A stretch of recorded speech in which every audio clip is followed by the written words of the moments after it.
శ్రీ గురుభ్యో నమః. మనం ఇప్పుడు సుందరకాండ పారాయణ చేసుకుంటున్నాం.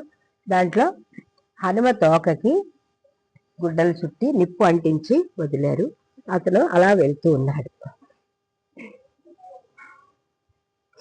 కపిని బంధించిరని, తోక కాల్చిరని, విలువీధులలో తిప్పుతున్నారని అక్కడ ఉన్న రాక్షస స్త్రీలందరూ కూడా చెప్పుకుంటూ ఉంటే అలా చూస్తూ పరుగు పరుగున పోయి వాళ్ళు సీతకు తెలిపిరి. అంతా సీతమ్మ ఇంతటి ఆపద తన మూలముననే వాయునందనునకు వాటిల్లెను అని సీతామాత చింతించను. అగ్నిదేవునికి ప్రార్థన చేసింది. అంత హనుమకి ఓర్వలేని మంటలు కూడా చల్లగా తోచాయి. మారుతి తన మనసులో ఇలా అనుకుంటున్నాడు. అగ్నిహోత్రునికి మా తండ్రి వాయుదేవునికి ఉన్న స్నేహము చేతనో, నేను రామదూతగా రావడం వలననో, సీతామాత మహిమ చేతనో ఈ మండే అగ్నిజ్వాలలు నాకు పిల్లగాలుల్లాగా వీస్తున్నాయేమో అని మారుతి తలుచుకొని సంబరపడెను. ఆ ఆనందంతోనే హనుమ ఒక్కసారి తన శరీరాన్ని పెంచేసరికి తనకు కట్టిన కట్లన్నీ కూడా తెగి విడిపోయాయి. అడ్డగించిన అసురులందరినీ తన అరచేతితో చరిచి అట్టడగించెను. ఒక్క ఉదుటన పర్వత శిఖరము వలెనున్న లంకానగర ద్వార గోపురం పైకి ఎగిరి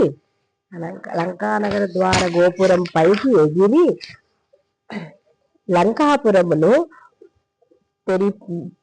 పరివీక్షించను. ఏ మంటలతో తన వాలమును కాల్చిరో ఆ మంటలతోనే ఈ లంకాపురమును కాల్చివేస్తాను అని భీమరూపుడై గర్జన చేయుచు రుద్రునిలా మంటలు ఎగిసి పడుతున్న తోకతో మేడల మీదకి మిద్దెల మీదకి ఎక్కి ఆ భవనాలను వెలిగించి మండించెను. ఆ మండుచున్న భవనాలు వనాలు అన్నీ కూడా జ్వాలాతోరణము వలె ఉన్నాయి. అది చూచి రమ్మనిన కాల్చి వచ్చిన ఘనత విఖ్యాతి గడించెను హనుమ.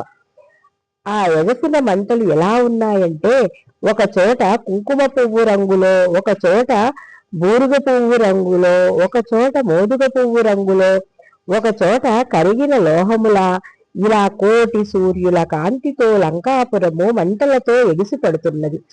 హనుమంతుడు తోకను సముద్ర జలాలలో ముంచి చల్లార్చుకొనుచు తలచిన కార్యము నెరవేర్చుకుని అని చూచి రమ్మని నా కాల్చి వచ్చితిని అని తెరిపార చూసి వెనుకకు తిరిగి చూడగా ఘోరాతి ఘోరమైన జ్వాలాతోరణము వలె మండుతున్న లంకాపురము వైభవము చూచి తను చేసిన పనికి చింతిస్తూ హనుమ ఇలా అనుకుంటున్నాడు. తన కోపమే తన శత్రువు అనే విధంగా అయింది. కోపములో నేను ఏం చేశానో ఆలోచించలేదు.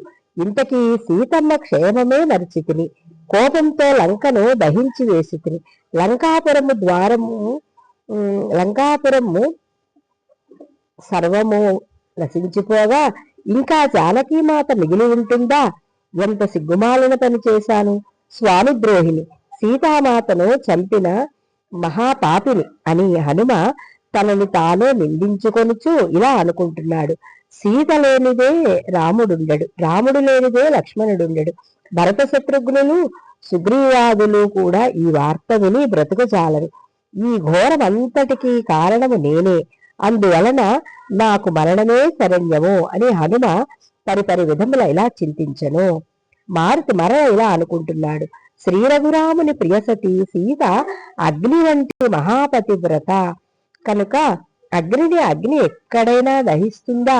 అందున అమ్మ అయోనిజ, అటువంటి సీతని అగ్ని దహిస్తుందా? నన్ను కరుణించిన ఆ అగ్నిదేవుడు సీతను చల్లగా చూడకుండునా అని హనుమంతుడు చింతిస్తూ ఉండగా అతనికి కొన్ని శుభశకునములు ఎదురయ్యాయి. మీకు ముందుగానే ఎన్నో చోట్ల మనం అనుకున్నాం, శుభశకునములు దుశ్శకునములు కనిపించాయి. దాని నుండి రామాయణం ఒక శకున శాస్త్రమే అని కూడా మహర్షి చెప్పారని మరలా మనం ఎన్నోసార్లు అనుకున్నాం కదా. హనుమ శుభశకునములను చూచి వెంటనే అశోకవనానికి వెళ్లి ఆనందాశ్రువుల నడుమ సీతను చూచెను. తల్లి, నీవు నా భాగ్యవశమున అగుపించితివి అని సీతమ్మ కాళ్లపై పడి, అమ్మ నేను పోయి వస్తాను అని చేతులు జోడించి నమస్కరించి ప్రక్కన నిలిచెను. సీతామాత హనుమ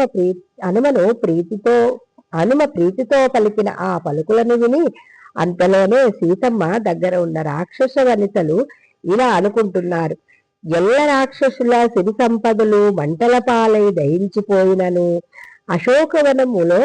అశోకవనం అంతా దహనమైనా కూడా జానకి మాత్రమే క్షేమమని, లంకాపురము రూపుమాసినా కూడా విభీషణుడి గృహము నిలిచే ఉండెనని అంబరవీధిన వెళుతున్న ఆ సిద్ధచారులు పలుకగా అది విని మారుతి పొంగిపోయెను. మారుతి అశోకవనమునకు వెళ్లి సీతమ్మను చూచి ఆనందించి, అమ్మా, నాకు ఈ లంకాపట్టణము నుండి తిరిగి వెళ్ళుటకు అనుమతి ఇవ్వము అని కోరెను. హనుమ అతులిత బలధామ, శత్రువులను నిర్జించినవాడా, నువ్వు తలచుకుంటే ఈ క్షణమే నన్ను తీసుకుపోగల సమర్థుడే, కాని రాముడే రావాలి, రాముని వేగమే తోడుకొనిరా, ఈ రాక్షసు సర నాకు వేగమే తొలగింపుము అని హనుమపై ఉన్న సంపూర్ణ విశ్వాసముతో సీతమ్మ పలికింది. అమ్మా, నిన్ను చూచిన దగ్గర నుండి నేను వెళ్ళడానికే కుతూహల పడుతున్నాను. అమ్మా, నువ్వు భయపడకు, ఇక మీదట నీకు అన్ని శుభములే జరుగుతాయి. రామలక్ష్మణ సుగ్రీవాదులను అతి శీఘ్రముగానే నేను తీసుకువస్తాను అని సీతమ్మ పాదములపై పడి సెలవు తీసుకుని తిరిగి వెళ్ళుటకు హనుమ సిద్ధమయ్యను.